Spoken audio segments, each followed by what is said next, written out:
Napanood mo na ba yung video nung tatlong babaeng ito? Nasa 64 million views na ang video nila. Sobrang nakakakilabot ang storya kung bakit nag-viral ng ganun ang video na to. Friday night no, nung magplano si Miriam at yung friends niya na magkita-kita. Pero habang nagiintay pa sila doon sa isa nilang kaibigan, ay naisipan muna nilang bumili ng sandwich. So, nung gabing yun, nagintay nga sila sa parking lot habang kumakain nung binili nila. Pero dahil matagal dumating yung iniintay nila na kaibigan nila, naisipan nilang mag-vlog muna.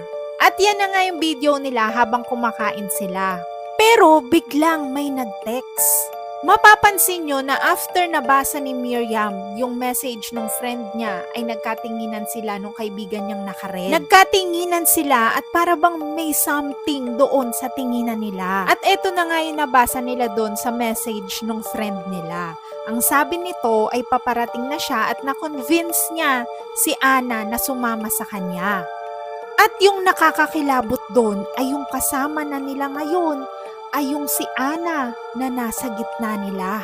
Pero ang sabi kasi ng friend niya ay kasama nito si Ana na darating at susunod doon sa parking lot.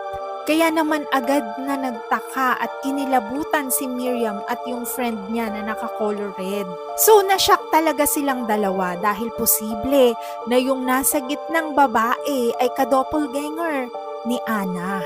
Ganun pa man, kahit sobrang nakakakilabot na yung sitwasyon na nagaganap ng mga panahong yun, ay nagpakakalmado talaga si Miriam at yung friend niya. Dahil lang sabi nga dapat kapag may ganong sitwasyon, wag mo ipapahalata doon sa ka-doppelganger na alam mo na ang totoo.